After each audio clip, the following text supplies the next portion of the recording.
అందరికీ నమస్కారం. Border security force అంటే బీఎస్ఎఫ్ నుంచి ఒక సూపర్ నోటిఫికేషన్ వచ్చేసింది. స్పోర్ట్స్ కోటాలో కానిస్టేబుల్ ఉద్యోగాలు, అవి పర్మనెంట్ ఉద్యోగాలు. సో ఈ నోటిఫికేషన్ గురించి పూర్తి వివరాలేంటో ఈ విశ్లేషణలో మనం స్టెప్ బై స్టెప్ తెలుసుకుందాం. అవును, కరెక్ట్గా చూశారు. ఈ ఉద్యోగాలకి అసలు రాత పరీక్షే లేదు. జనరల్గా గవర్నమెంట్ జాబ్స్ అంటేనే ఎగ్జామ్స్ గుర్తుకొస్తాయి కదా, కాని ఇక్కడ అలా కాదు. ఇది చాలా అరుదైన అవకాశం. ఇక్కడ మార్కుల కన్నా స్పోర్ట్స్లో టాలెంట్కే ఫస్ట్ ప్రిఫరెన్స్ ఇస్తున్నారు. మరి వేకెన్సీలెన్నున్నాయంటారా? అబ్బాయిలు, అమ్మాయిలు ఇద్దరికీ కలిపి మొత్తం 549 పోస్టులు భర్తీ చేస్తున్నారు. ఇది నిజంగా చాలా మంచి నంబరనే చెప్పాలి. ఇంకో ముఖ్యమైన విషయమేంటంటే, ఇవి టెంపరరీ జాబ్స్ అస్సలు కాదు, పక్కా పర్మనెంట్ సెంట్రల్ గవర్నమెంట్ ఉద్యోగాలు. గ్రూప్ సి కేటగిరీ కింద వస్తాయి. సో జాబ్ సెక్యూరిటీ గురించి అస్సలు టెన్షన్ పడాల్సిన అవసరం లేదు. ఓకే, మరి ఈరోజు మనం ఏమేం విషయాలు కవర్ చేయబోతున్నామో ఒకసారి క్విక్గా చూసేద్దాం. బీఎస్ఎఫ్లో ఈ పరీక్షలేని ఉద్యోగాల గురించి, దానికి కావలసిన qualifications, physical standards, application process ఎలా ఉంటుంది, ఇంకా సెలక్షన్ ప్రాసెస్ ఎలా ఉంటుందో అన్ని విషయాలు డీటెయిల్గా చూద్దాం. సరే, ఇక ఫస్ట్ పాయింట్లోకి వెళ్ళిపోదాం. ఈ కానిస్టేబుల్ జనరల్ డ్యూటీ ఉద్యోగాలకి జీతం ఎంత ఉంటుంది, ఇంకా జాబ్ డీటెయిల్స్ ఏంటో ఇప్పుడు చూద్దాం. ఇక శాలరీ విషయానికొస్తే ఇది చాలా బాగుందనే చెప్పాలి. ఇది లెవెల్ 3 జాబ్. అంటే బేసిక్ పేనే 21,700 రూపాయలతో మొదలవుతుంది. కానీ సెంట్రల్ గవర్నమెంట్ ఉద్యోగం కదా, దీనికి డిఏ, హెచ్ఆర్ఏ లాంటి అలవెన్స్లన్నీ కలుపుకొంటే ప్రతి నెల చేతికి సుమారుగా 45,000 రూపాయల వరకు శాలరీ వస్తుంది. చాలా మంచి ప్యాకేజ్ కదా. అయితే నోటిఫికేషన్లో టెంపరరీ బేసిస్ అని ఒక మాట ఉంటుంది. అది చూసి అస్సలు కన్ఫ్యూజ్ అవ్వద్దు. ఏ గవర్నమెంట్ జాబ్లో అయినా మొదట 2 ఏళ్ల ప్రొబేషన్ పీరియడ్ ఉంటుంది. అది జస్ట్ ఒక ఫార్మాలిటీ అన్నమాట. ఆ 2 ఏళ్లు సక్సెస్ఫుల్గా కంప్లీట్ చేస్తే ఉద్యోగం ఆటోమేటిక్గా పర్మనెంట్ అయిపోతుంది. ఓకే, శాలరీ బాగుంది, జాబ్ పర్మనెంట్. మరి దీనికి అప్లై చేయాలంటే కావాల్సిన క్వాలిఫికేషన్స్ ఏంటి? ఈ పాయింట్స్ చాలా ఇంపార్టెంట్. సో కొంచెం జాగ్రత్తగా విందాం. ఎడ్యుకేషన్ క్వాలిఫికేషన్ అయితే చాలా అంటే చాలా simple. Just 10th class pass అయితే చాలు.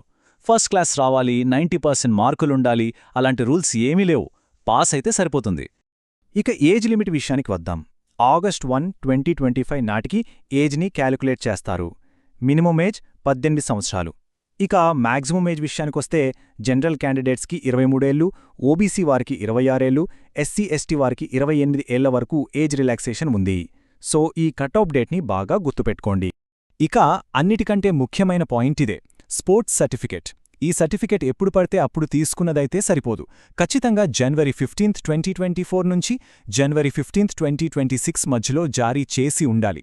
ఈ డేట్స్ మధ్యలో లేకపోతే ఆ సర్టిఫికెట్ వ్యాలిడ్ కాదు. సో ఈ విషయం ఖచ్చితంగా చెక్ చేసుకోవాలి. మరి ఏ స్పోర్ట్స్కి అవకాశం ఉంది అనుకుంటున్నారా?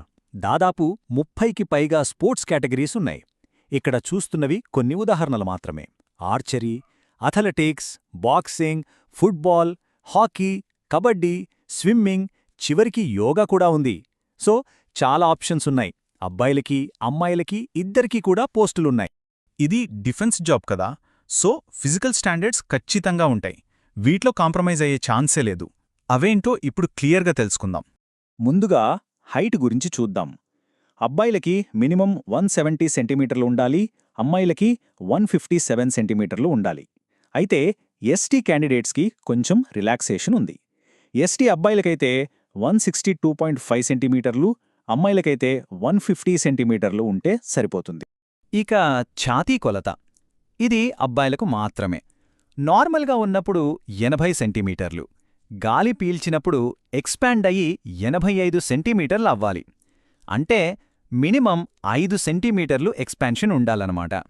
ఓకే, ఇప్పటివరకు చెప్పిన క్వాలిఫికేషన్స్, ఫిజికల్ స్టాండర్డ్స్ అన్నీ సరిపోతున్నాయి అనుకుంటే నెక్స్ట్ స్టెప్ అప్లై చేయడం. మరి ఆన్లైన్లో ఎలా అప్లై చేయాలో ఆ ప్రాసెస్ ఇప్పుడు చూద్దాం. డేట్స్ చాలా ఇంపార్టెంట్, జాగ్రత్తగా నోట్ చేసుకోండి. ఆన్లైన్ అప్లికేషన్స్ డిసెంబర్ 27, 2025న స్టార్ట్ అవుతాయి. లాస్ట్ డేట్ జనవరి 15, 2026. అంటే అప్లై చేయడానికి కేవలం 20 రోజుల టైం మాత్రమే ఉంది. చాలా తక్కువ టైం. సో లాస్ట్ మినిట్ వరకు వెయిట్ చేయకుండా ముందే అప్లై చేయడం బెటర్. ఇక అప్లికేషన్ ఫీజ్ విషయానికొస్తే ఇది చాలా తక్కువే ఉంది. జనరల్ ఈడబ్ల్యూఎస్ ఇంకా ఓబీసీ కేటగిరీకి చెందిన అబ్బాయిలు మాత్రమే రూ. 159 చెల్లించాలి. మిగతా వాళ్లకి అంటే అమ్మాయిలందరికీ ఇంకా ఎస్సీ, ఎస్టీ క్యాండిడేట్స్కి ఎలాంటి ఫీజూ లేదు. ఇది చాలా మంచి విషయం. సరే, ఇక ఫైనల్గా most important part selection process. రాత పరీక్ష లేదు అంటున్నాం కదా, మరి క్యాండిడేట్స్ని ఎలా సెలెక్ట్ చేస్తారు? ఆ ప్రాసెస్ ఏంటో చూద్దాం. సెలక్షన్ ప్రాసెస్లో మొత్తం 4 స్టెప్స్ ఉంటాయి. First step document verification. మీ సర్టిఫికేట్స్ అన్నీ చెక్ చేస్తారు. Second step physical standard test అంటే పిఎస్టీ. ఇక్కడ రన్నింగ్ లాంటివేమీ ఉండవు.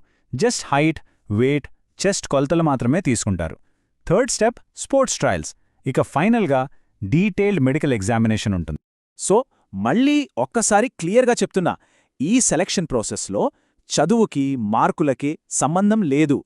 ఫిజికల్ ఫిట్నెస్ ఇంకా ఆడే స్పోర్ట్స్లో టాలెంట్కే అసలైన ప్రాధాన్యత ఇస్తారు.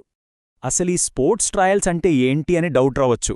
సింపుల్గా చెప్పాలంటే ఏ స్పోర్ట్లో అప్లై చేశారో ఆ స్పోర్ట్లో స్కిల్స్ని ప్రాక్టికల్గా టెస్ట్ చేస్తారు. అంటే లైవ్గా పర్ఫామ్ చేసి చూపించాలన్నమాట.